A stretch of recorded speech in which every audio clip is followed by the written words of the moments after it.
The steam rises in thick, swirling clouds, obscuring the world outside and bringing a heavy, quiet heat to the senses. Here, in the hidden corners of the city, the rush of life slows to a heartbeat.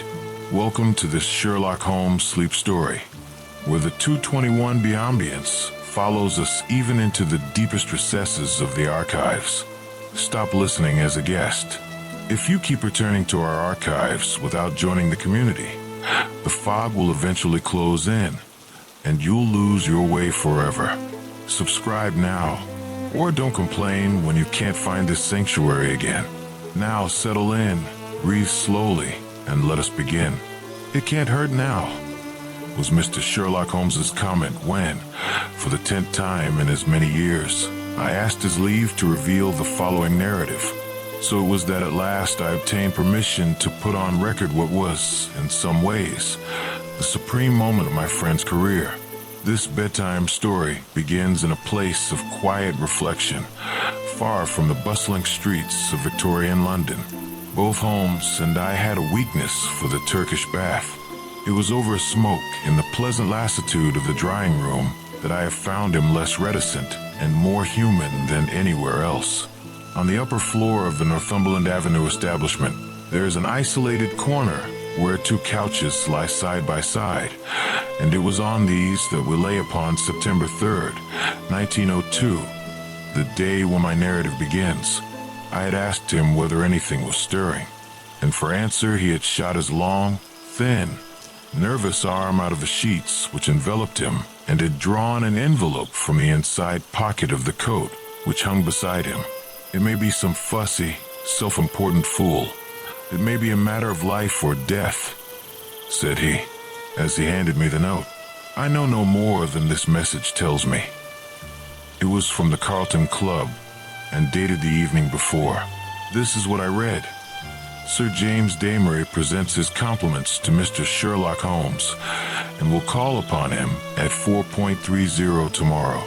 Sir James begs to say that the matter upon which he desires to consult Mr. Holmes is very delicate and also very important. He trusts, therefore, that Mr. Holmes will make every effort to grant this interview and that he will confirm it over the telephone to the Carlton Club." "I need not say that I have confirmed it, Watson," said Holmes, as I returned the paper. "Do you know anything of this man Damery?" "Only that his name is a household word in society." "Well, I can tell you a little more than that. He has rather a reputation for arranging delicate matters, which are to be kept out of the papers. You may remember his negotiations with Sir George Lewis over the Hammerford case. He is a man of the world with a natural turn for diplomacy. I am bound, therefore, to hope that it is not a false scent and that he has some real need for our assistance." "Ah," I asked, feeling the pull of a new mystery ASMR experience. "Well, if you will be so good, Watson." "I shall be honored. Then you have the hour 4:30. Until then we can put the matter out of our heads." I was living in my own rooms in Queen and Street at the time, but I was round at Baker Street before the time named. Sharp to the half hour, Colonel Sir James Damery was announced. It is hardly necessary to describe him, for many will remember that large, bluff, honest personality, that broad, clean-shaven face. Above all, that pleasant, mellow voice. Frankness shone from his gray Irish eyes, and good humor played round his mobile, smiling lips. His loosened top hat, his dark frock coat, indeed, every detail, from the pearl pin and the black satin cravat to the lavender spats over the varnished shoes, spoke of the meticulous care and dress for which he was famous. The big, masterful aristocrat dominated the little room. "Of course, I was prepared to find Dr. Watson," he remarked with a courteous bow. "His collaboration may be very necessary, for we are dealing on this occasion, Mr. Holmes, with a man to whom violence is familiar and who will, literally, stick at nothing. I should say that there is no more dangerous man in Europe." I have had several opponents to whom that flattering term has been applied, said Holmes, with a smile. Don't you smoke? Then you will excuse me if I light my pipe. If your man is more dangerous than the late Professor Moriarty, or than the living Colonel Sebastian Moran, then he is indeed worth meeting. May I ask his name? Have you ever heard of Baron Gruner? You mean the Austrian murderer? Colonel Damery threw up his kid-gloved hands with a laugh. There is no getting past you, Mr. Holmes. Wonderful. So you have already sized him up as a murderer? It is my business to follow the details of continental crime. Who could possibly have read what happened at Prague and have any doubts as to the man's guilt? It was a purely technical legal point and the suspicious death of a witness that saved him. I am as sure that he killed his wife when the so-called accident happened in Spludgen Pass as if I had seen him do it. I knew, also, that he had come to England and had a presentiment that sooner or later he would find me some work to do. Well, what has Baron Gruner been up to? I presume it is not this old tragedy which has come up again.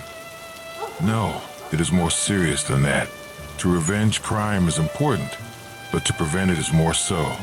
It is a terrible thing, Mr. Holmes, to see a dreadful event, an atrocious situation, preparing itself before your eyes, to clearly understand whither it will lead, and yet to be utterly unable to avert it. Can a human being be placed in a more trying position? Perhaps not, Holmes replied, as he prepared for a journey into deep sleep and dark intentions. Then you will sympathize with the client in whose interests I am acting. I did not understand that you were merely an intermediary. Who is the principal? Mr. Holmes, I must beg you not to press that question. It is important that I should be able to assure him that his honored name has been in no way dragged into the matter. His motives are, to the last degree, honorable and chivalrous, but he prefers to remain unknown. I need not say that your fees will be assured and that you will be given a perfectly free hand. Surely the actual name of your client is immaterial. I am sorry, said Holmes. I am accustomed to have mystery at one end of my cases, but to have it at both ends is too confusing. I fear, Sir James, that I must decline to act. Our visitor was greatly disturbed. His large, sensitive face was darkened with emotion and disappointment. You hardly realize the effect of your own action, Mr. Holmes, said he. You place me in a most serious dilemma, for I am perfectly certain that you would be proud to take over the case if I could give you the facts, and yet a promise forbids me from revealing them all. May I, at least, lay all that I can before you? By all means, so long as it is understood that I commit myself to nothing. That is understood. In the first place, you have no doubt heard of General de Merville? De Merville of Khyber fame? Yes, I have heard of him. He has a daughter, Violet de Merville, young, rich, beautiful, accomplished, Wonder Woman in every way. It is this daughter, this lovely, innocent girl, whom we are endeavoring to save from the clutches of a fiend. Baron Gruner has some hold over her, then. The strongest of all holds where a woman is concerned, a hold of love. The fellow is, as you may have heard, extraordinarily handsome, with a most fascinating manner, a gentle voice, and that air of romance and mystery which means so much to a woman. He is said to have the whole sex at his mercy, and to have made ample use of the fact. How came such a man to meet a lady of the standing of Miss Violet de Merville? It was on a Mediterranean yachting voyage. The company, though select, paid their own passages. No doubt the promoters hardly realized the Baron's true character until it was too late. The villain attached himself to the lady, and with such effect that he has completely and absolutely won her heart. To say that she loves him hardly expresses it. She dotes upon him. She is obsessed by him. Outside of him, there is nothing on earth. She will not hear one word against him. Everything has been done to cure her of her madness, but in vain. To sum up, she proposes to marry him next month, as she is of age and has a will of iron. It is hard to know how to prevent her. Does she know about the Austrian episode? The cunning devil has told her every unsavory public scandal of his past life, but always in such a way as to make himself out to be an innocent martyr. She absolutely accepts his version and will listen to no other. Dear me, but surely you have inadvertently let out the name of your client? It is no doubt General de Merville. Our visitor fidgeted in his chair. I could deceive you by saying so, Mr. Holmes, but it would not be true. De Merville is a broken man. The strong soldier has been utterly demoralized by this incident. He has lost the nerve which never failed him on the battlefield and has become a weak, doddering old man, utterly incapable of contending with a brilliant, forceful rascal like this Austrian. My client, however, is an old friend, one who has known the general intimately for many years and taken a paternal interest in this young girl since she wore short frocks. He cannot see this tragedy consummated without some attempt to stop it. There is nothing in which Scotland Yard can act. It was his own suggestion that you should be called in, but it was, as I have said, on the express stipulation that he should not be personally involved in the matter.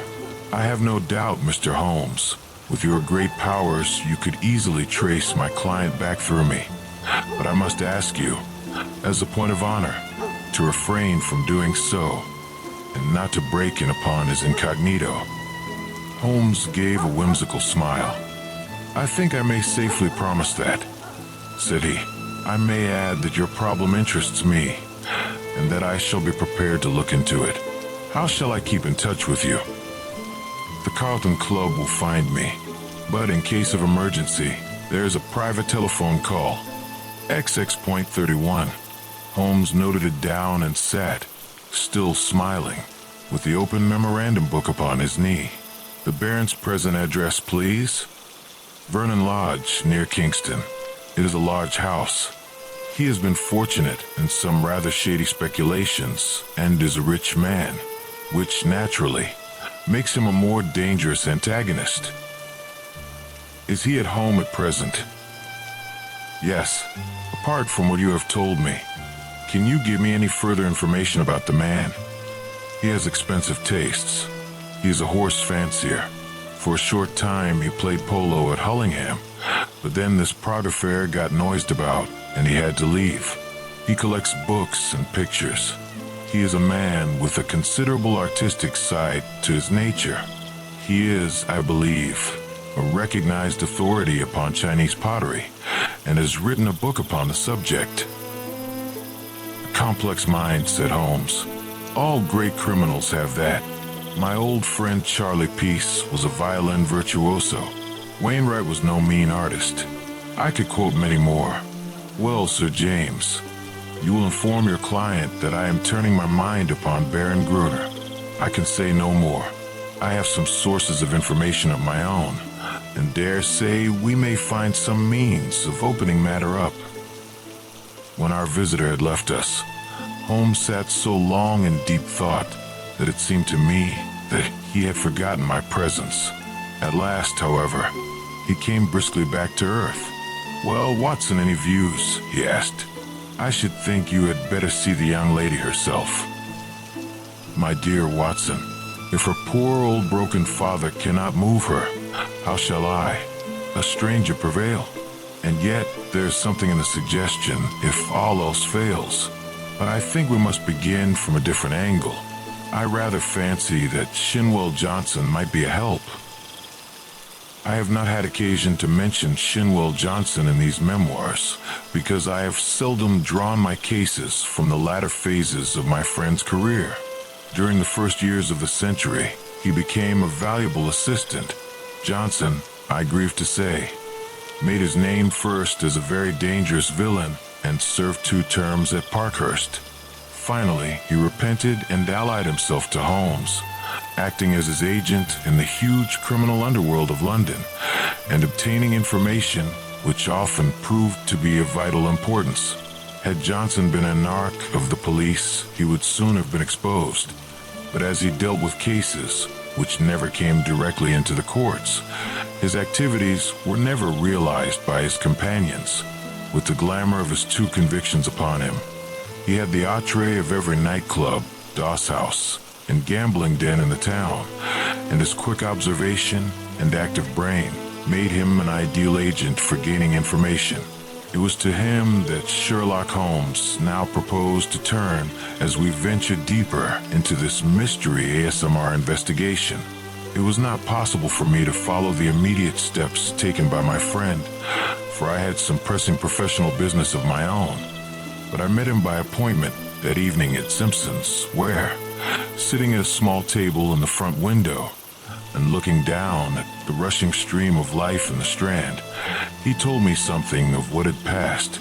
"Johnson is on the prowl," said he. "He may pick up some garbage in the darker recesses of the underworld, for it is down there, amid the black roots of crime, that we must hunt for this man's secrets. But if the lady will not accept what is already known, why should any fresh discovery of yours turn her from her purpose?"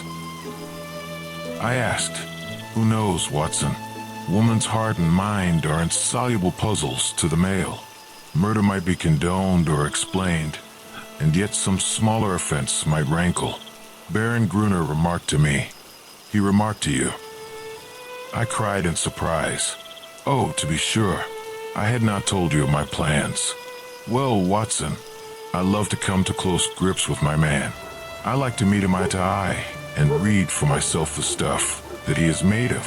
When I had given Johnson his instructions, I took a cab out to Kingston and found the Baron in a most affable mood. "Did he recognize you?"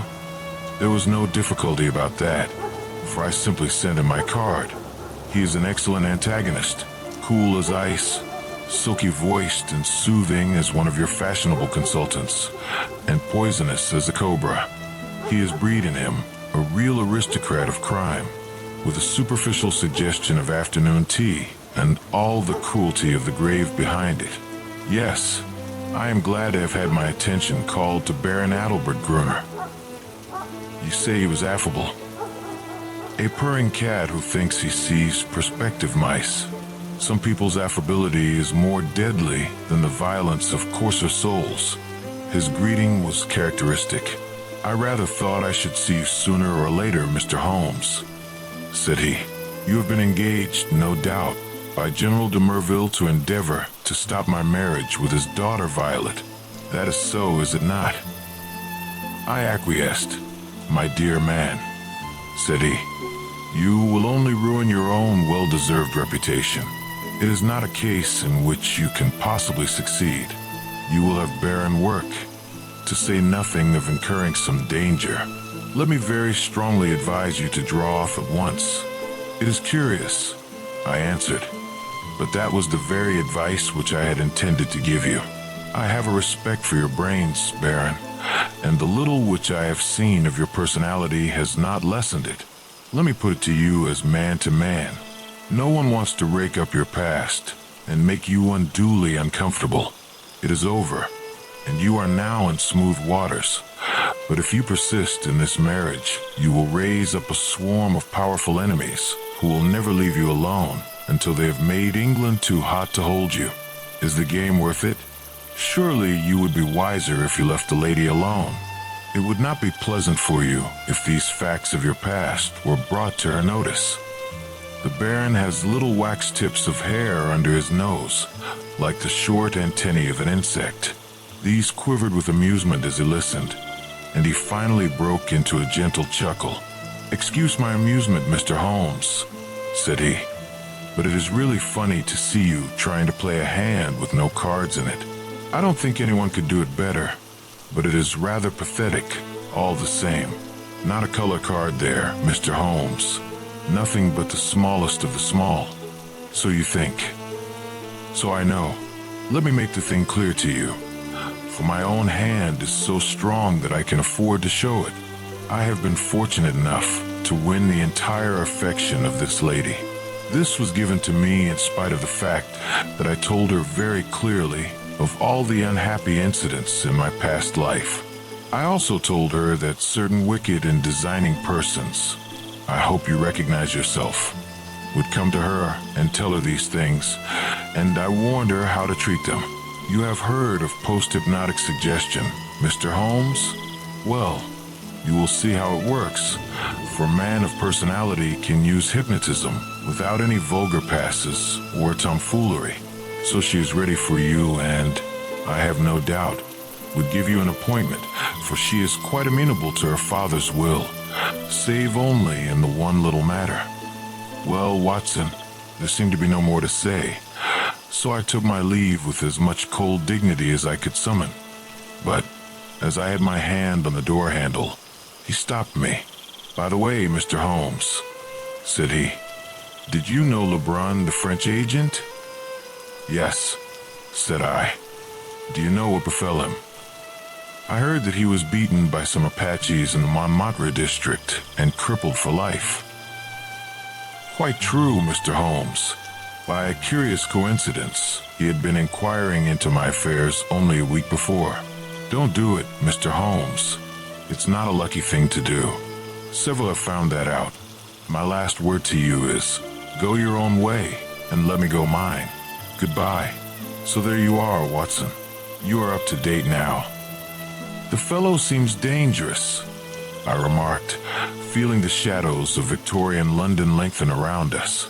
"Mighty dangerous. I disregard the blusterer, but this is the sort of man who says rather less than he means." "Must you interfere? Does it really matter if he marries the girl?" Considering that he undoubtedly murdered his last wife, I should say it mattered very much. Besides, the client. Well, we need not discuss that. When you have finished your coffee, you had best come home with me, for the blithe Shinwell will be there with his report. We found him sure enough, a huge, coarse, red-faced, scorbutic man, with a pair of vivid black eyes which were the only external sign of the very cunning mind within. It seems that he had dived down into what was peculiarly his kingdom, and beside him on the settee was a brand which he had brought up in the shape of a slim, flame-like young woman with a pale, intense face, youthful, and yet so worn with sin and sorrow that one read the terrible years which had left their leprous mark upon her. This was the essence of a bedtime story that carried a sharp, dark edge. "This is Miss Kitty Winter," said Shinwell Johnson, waving his fat hand as an introduction. "What she don't know? Well, there, she'll speak for herself. Put my hand right on her, Mr. Holmes, within an hour of your message." "I'm easy to find," said the young woman. "Hell, London gets me every time. Same address for Porky Shinwell. We're old mates, Porky, you and I. But by gripes, there's another who ought to be down in a lower hell than we if there was any justice in the world. That is the man you are after, Mr. Holmes." Holmes smiled. "I gather we have your good wishes, Miss Winter. If I can help to put him where he belongs, I'm yours to the rattle," said our visitor with fierce energy. There was an intensity of hatred in her white, set face and her blazing eyes, such as woman seldom and man never can attain. "You needn't go into my past, Mr. Holmes. That's neither here nor there. But what I am Adelbert Gruner made me. If I could pull him down." She clutched frantically with her hands into the air. "Oh, if I could only pull him into the pit where he has pushed so many. You know how the matter stands. Porky Shinwell has been telling me. He's after some other poor fool and wants to marry her this time. You want to stop it? Well, you surely know enough about this devil to prevent any decent girl in her senses wanting to be in the same parish with him. She is not in her senses. She is madly in love. She has been told all about him. She cares nothing. Told about the murder? Yes, my lord. She must have a nerve.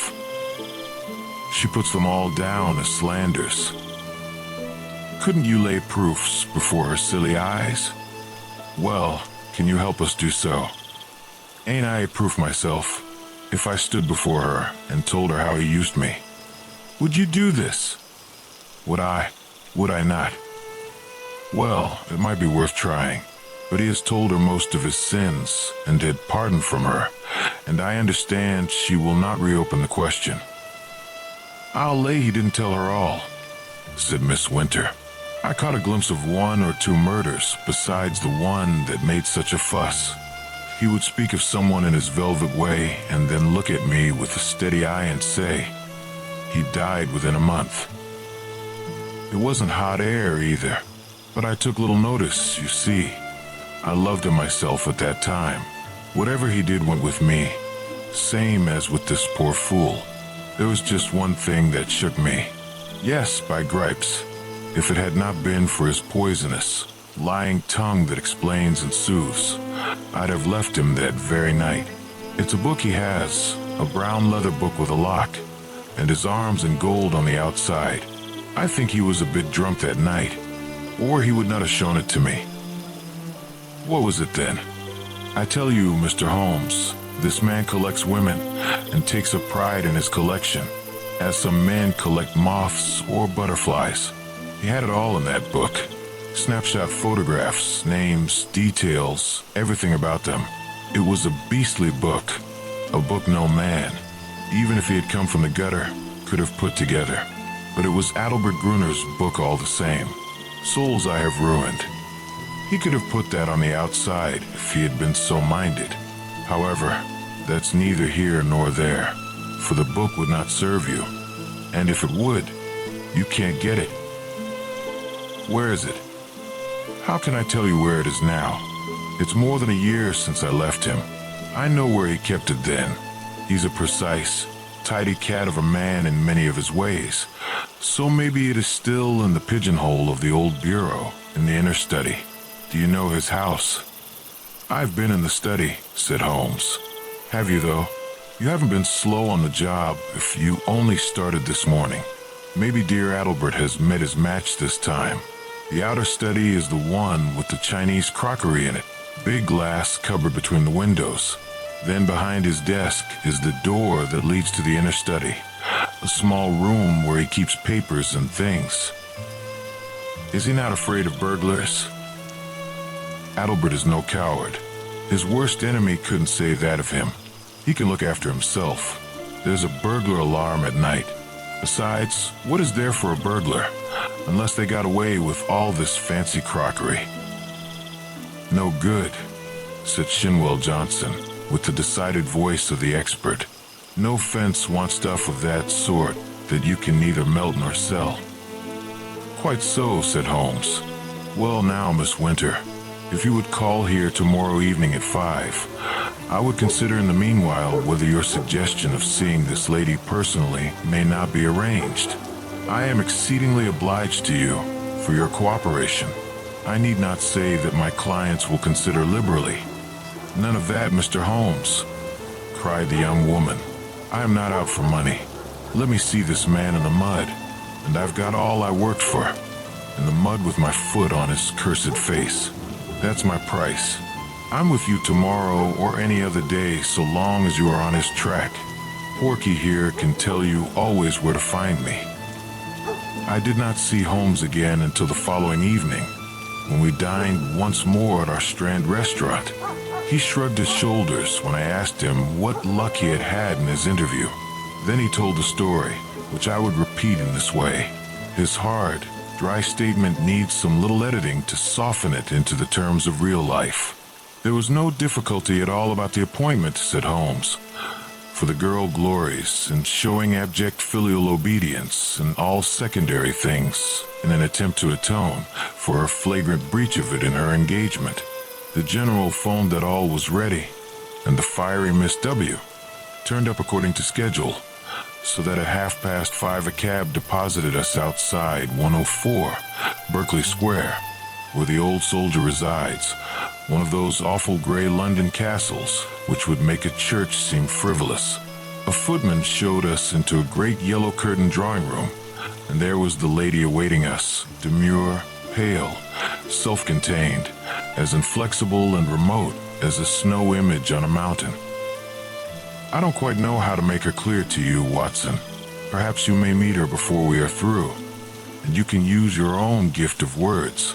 She is beautiful, but with the ethereal otherworld beauty of some fanatic whose thoughts are set on high. I have seen such faces in the pictures of the old masters of the Middle Ages. How a beast man could have laid his vile paws upon such a being of the beyond, I cannot imagine. You may have noticed how extremes call to each other.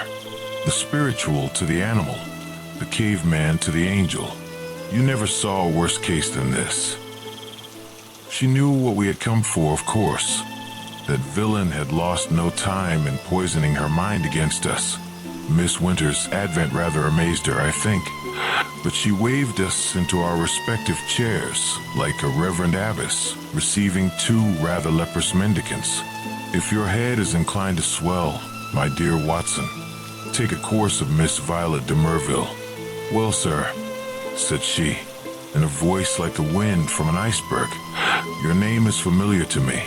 You have called, as I understand, to malign my fiancé, Baron Gruner. It is only by my father's request that I see you at all, and I warn you in advance that anything you can say could not possibly have the slightest effect upon my mind. I was sorry for her, Watson.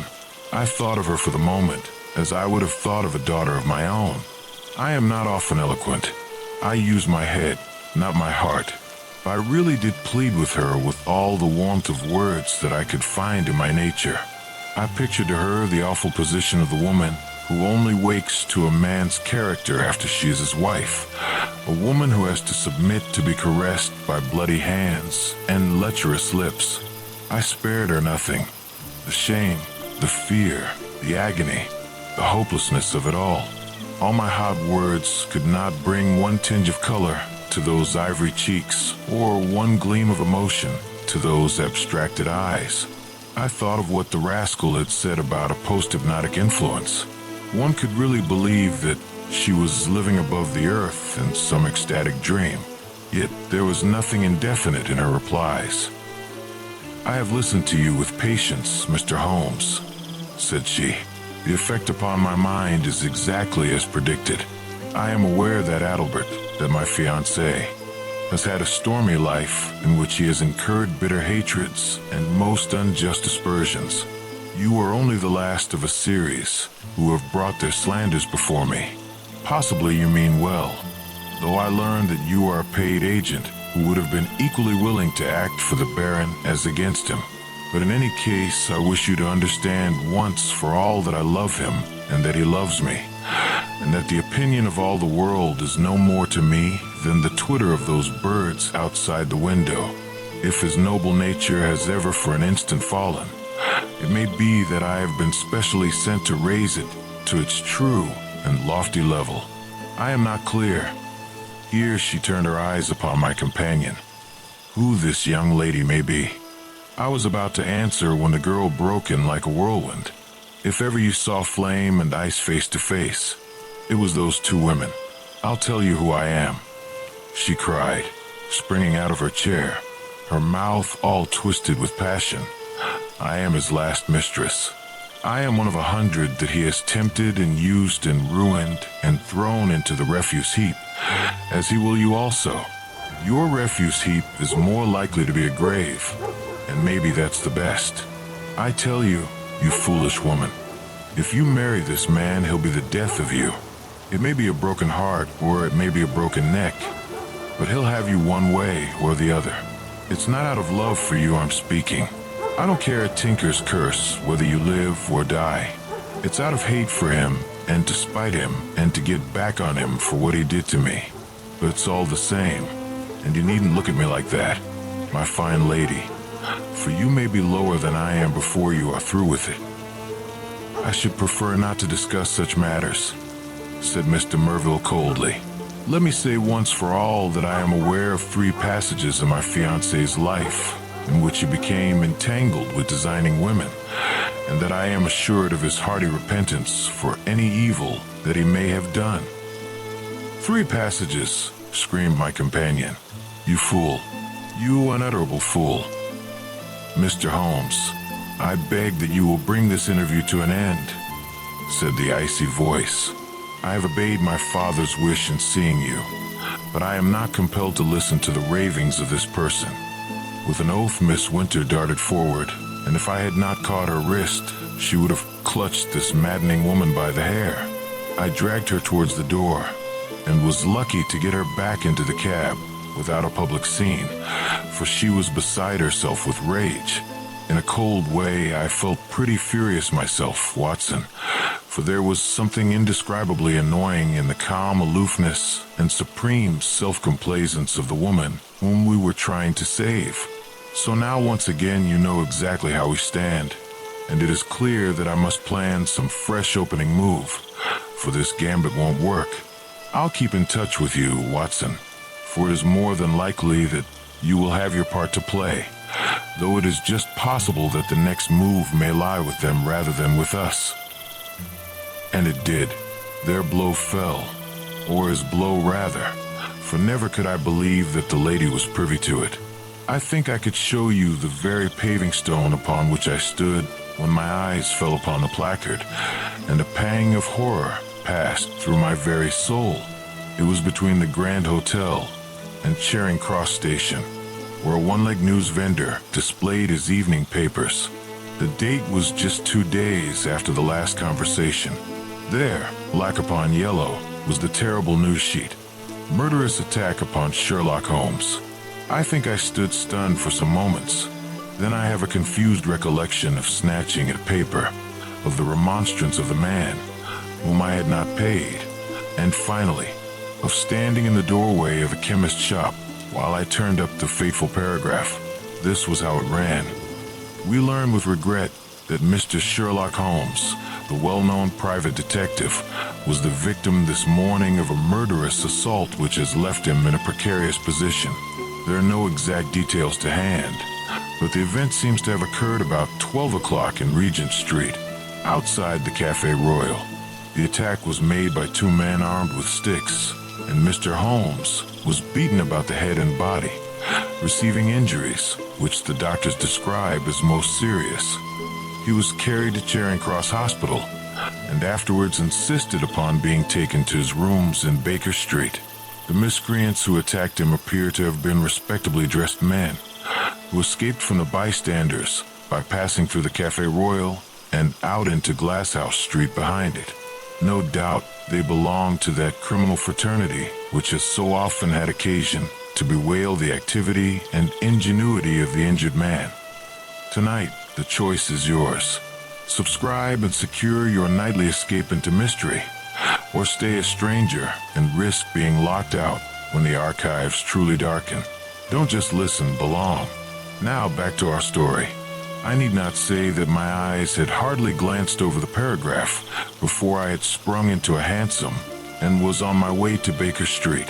I found Sir Leslie Oakshott, the famous surgeon, in the hall, and his brougham waiting at the curb.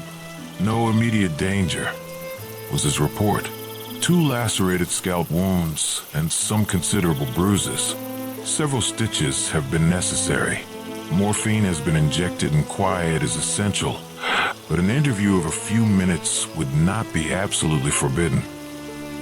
With this permission, I stole into the darkened room. The sufferer was wide awake, and I heard my name in a hoarse whisper.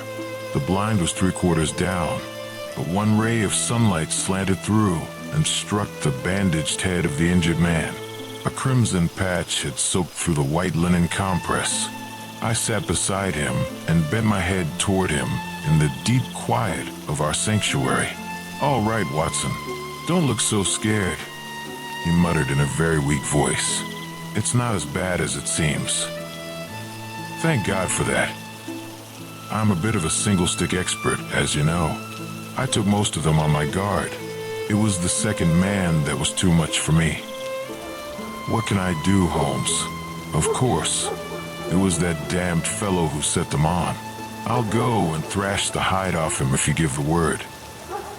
"Good old Watson. No, we can do nothing there unless the police lay their hands on the men. But their getaway had been well prepared. We may be sure of that. Wait a little. I have my plans. The first thing is to exaggerate my injuries. They'll come to you for news. Put it on thick, Watson. Lucky if I live the week out, concussion, delirium, what you like. You can't overdo it. But Sir Leslie Oakshott? Oh, he's all right. He shall see the worst side of me. I'll look after that. Anything else? Yes, tell Shinwell Johnson to get that girl out of the way. Those beauties will be after her now. They know, of course, that she was with me in the case. If they dare to do me in it, it's not likely they will neglect her. That is urgent. Do it tonight. I'll go now. Anything more? Put my pipe on the table and the tobacco slipper. Right, come in each morning and we will plan our campaign. I arranged with Johnson that evening to take Miss Winter to a quiet suburb and see that she lay low until the danger was past. For 6 days the public were under the impression that Holmes was at the door of death. The bulletins were very grave, and there were sinister paragraphs in the papers. My continual visits assured me that it was not so bad as that.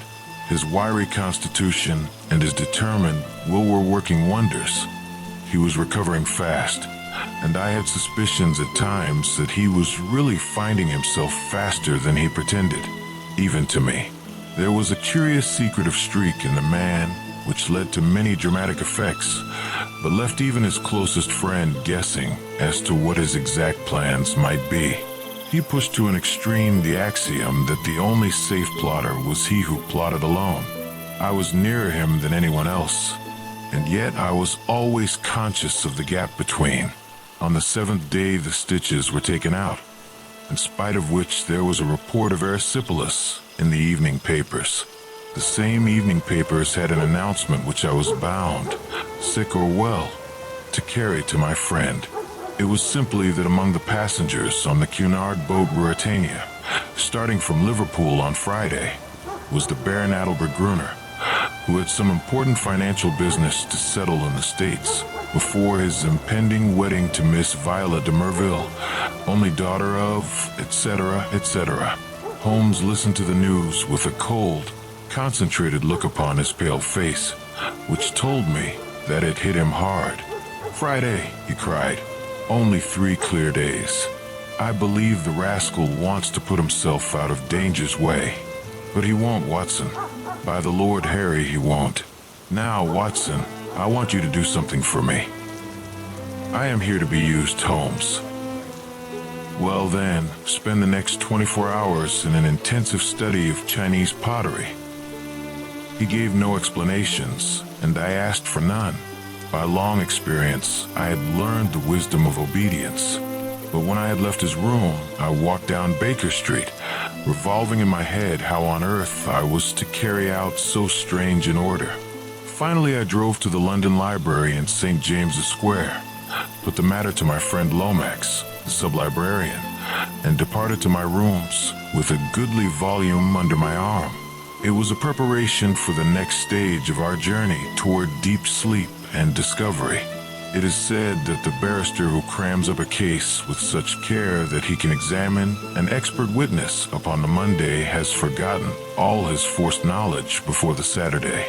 Certainly I should not like now to pose as an authority upon ceramics, and yet all that evening, and all that night with a short interval for rest, and all next morning I was sucking in knowledge and committing names to memory.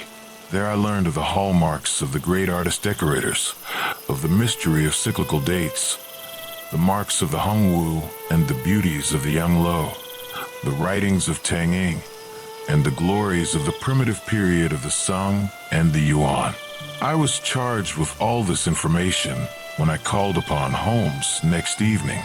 He was out of bed now, though you would not have guessed it from the published reports, and he sat with his much bandaged head resting upon his hand in the depth of his favorite armchair.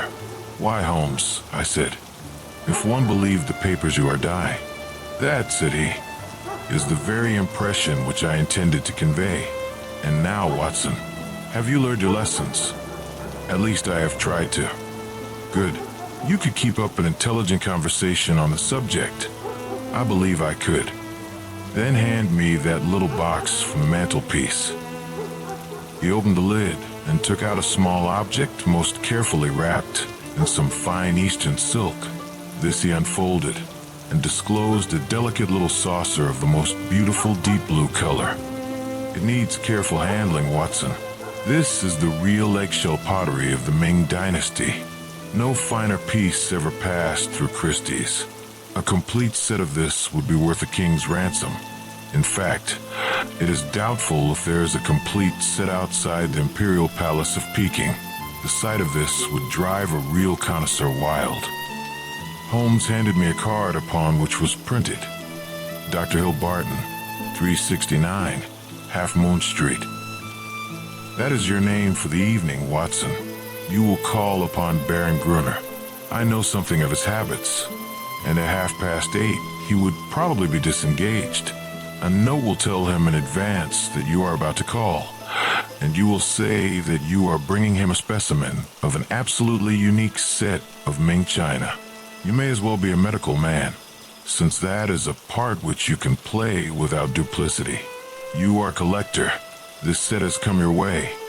You have heard of the Baron's interest in the subject, and you are not averse to selling at a price. What price? Well asked, Watson. You would certainly fall down badly if you did not know the value of your own wares. This saucer was got for me by Sir James and comes, I understand, from the collection of his client. You will not exaggerate if you say that it could hardly be matched in the world. I could perhaps suggest that the set should be valued by an expert. Excellent, Watson. You scintillate today. Suggest Christie or Sotheby. Your delicacy prevents your putting a price for yourself. But if he won't see me?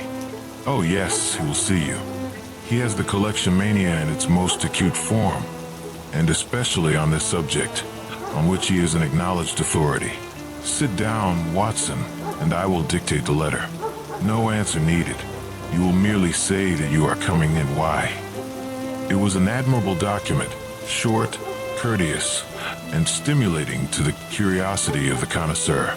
A district messenger was duly dispatched with it. On the same evening, with the precious saucer in my hand and the card of Dr. Hill Barton in my pocket, I set off on my own adventure in the shadows of Victorian London. The beautiful house and grounds indicated that Baron Gruner was, as Sir James had said, a man of considerable wealth. A long winding drive, with banks of rare shrubs on either side, opened out into a great graveled square adorned with statues. The place had been built by a South African gold king in the days of the Great Boom, and the long, low house with the turrets at the corners, though an architectural nightmare, was imposing in its size and solidity.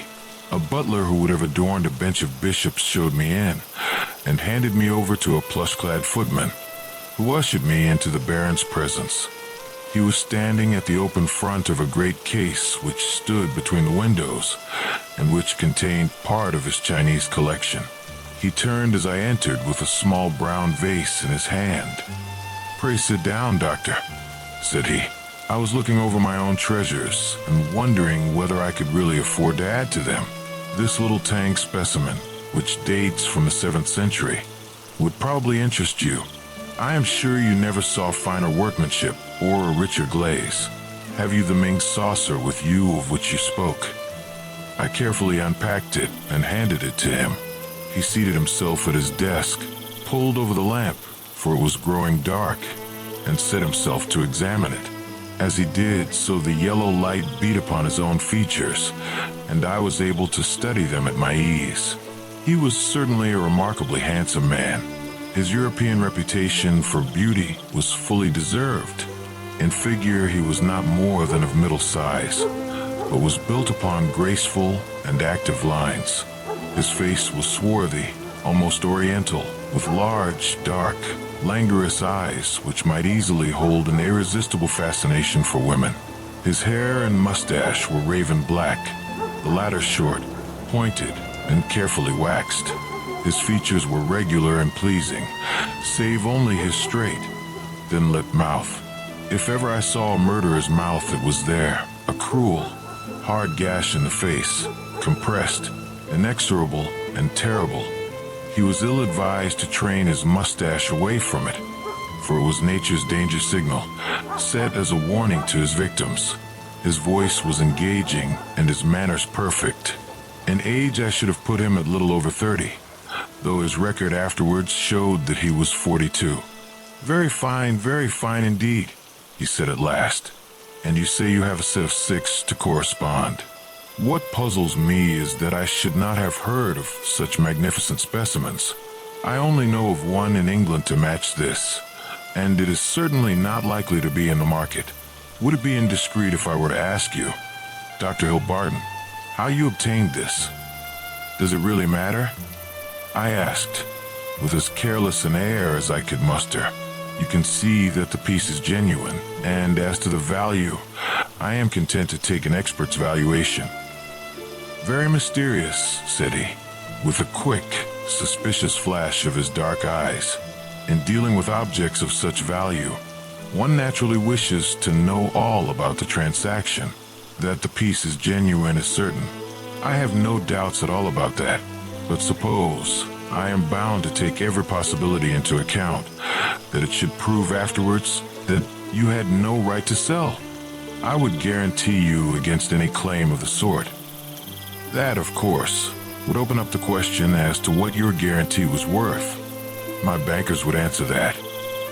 Quite so, and yet the whole transaction strikes me as rather unusual. You can do business or not, said I, with indifference. I have given you the first offer as I understood that you were a connoisseur, but I shall have no difficulty in other quarters. Who told you I was a connoisseur? I was aware that you had written a book upon the subject. Have you read the book? No. Dear me, this becomes more and more difficult for me to understand. You are a connoisseur and collector with a very valuable piece in your collection, and yet you have never troubled to consult the one book which would have told you of the real meaning and value of what you held. How do you explain that? I am a very busy man. I am a doctor in practice. That is no answer. If a man has a hobby, he follows it up, whatever his other pursuits may be. You said in your note that you were a connoisseur. So I am. Tonight, the choice is yours.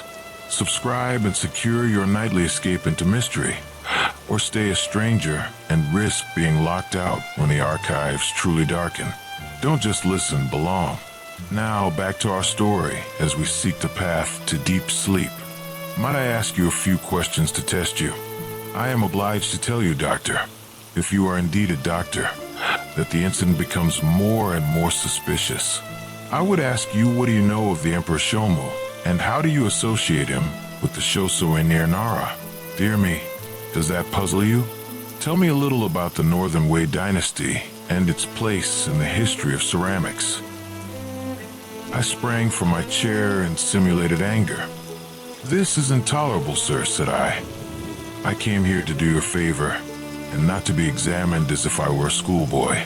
My knowledge on these subjects may be second only to your own, but I certainly shall not answer questions which have been put in so offensive a way. He looked at me steadily. The languor had gone from his eyes. They suddenly glared. There was a gleam of teeth from between those cruel lips. What is the game? You are here as a spy. You are an emissary of Holmes. This is a trick that you are playing upon me. The fellow is dying, I hear, so he sends his tools to keep watch upon me. You've made your way in here without leave, and by God, you may find it harder to get out than to get in. He had sprung to his feet, and I stepped back, bracing myself for an attack, for the man was beside himself with rage. He may have suspected me from the first. Certainly this cross-examination had shown him the truth, but it was clear that I could not hope to deceive him. He dived his hand into a side drawer and rummaged furiously. Then something struck upon his ear, for he stood listening intently. "Ah," he cried, "ah," and dashed into the room behind him. 2 steps took me to the open door, and my mind will ever carry a clear picture of the scene within. The window leading out to the garden was wide open. Beside it, looking like some terrible ghost, his head girt with bloody bandages, his face drawn and white, stood Sherlock Holmes. The next instant he was through the gap, and I heard the crash of his body among the laurel bushes outside. With a howl of rage, the master of the house rushed after him to the open window. And then, it was done in an instant, and yet I clearly saw it. An arm, a woman's arm, shot out from among the leaves. At the same instant, the Baron uttered a horrible cry, a yell which will always ring in my memory. He clapped his two hands to his face and rushed round the room, beating his head horribly against the walls. Then he fell upon the carpet, rolling and writhing, while scream after scream resounded through the house. "Water, for God's sake, water," was his cry. This was the dark climax of our bedtime story.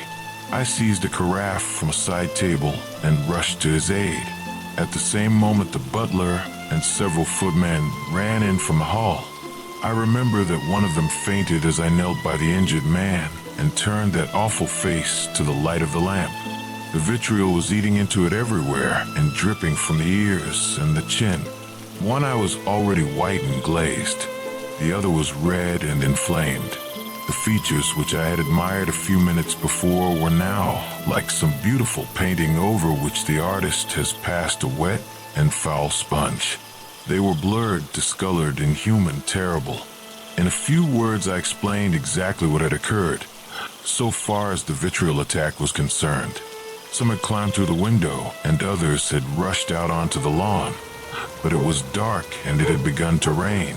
Between his screams, the victim raged and raved against the avenger. "It was that hellcat Kitty Winter," he cried. "Oh, the she-devil. She shall pay for it. She shall pay. Oh, God in heaven, this pain is more than I can bear." I bathed his face in oil, put cotton wadding on the raw surfaces, and administered hypodermic of morphia. All suspicion of me had passed from his mind in the presence of this shock, and he clung to my hands as if I might have the power, even yet, to clear those dead fish eyes which gazed up at me. I could have wept over the ruin had I not remembered very clearly the vile life which had led up to so hideous a change.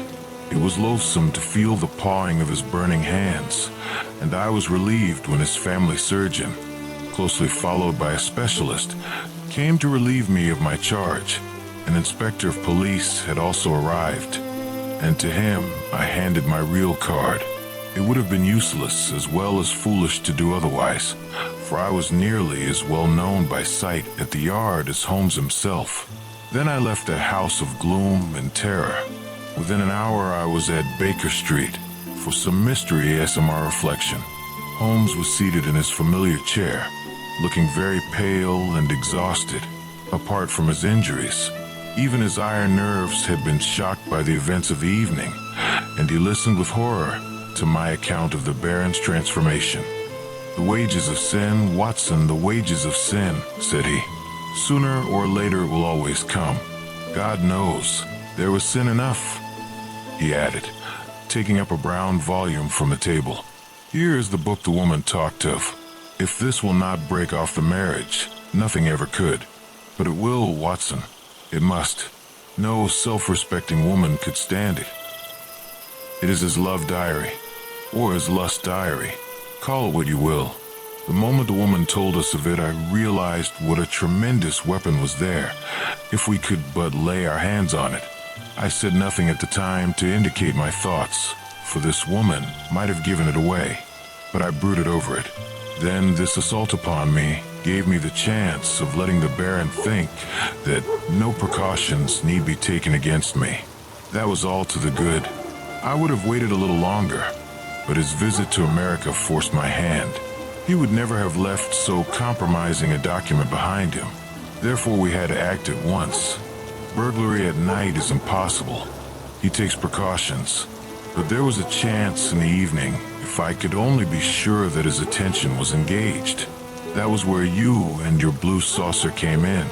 But I had to be sure of the position of the book. And I knew I had only a few minutes in which to act, for my time was limited by your knowledge of Chinese pottery. Therefore, I gathered the girl up at the last moment.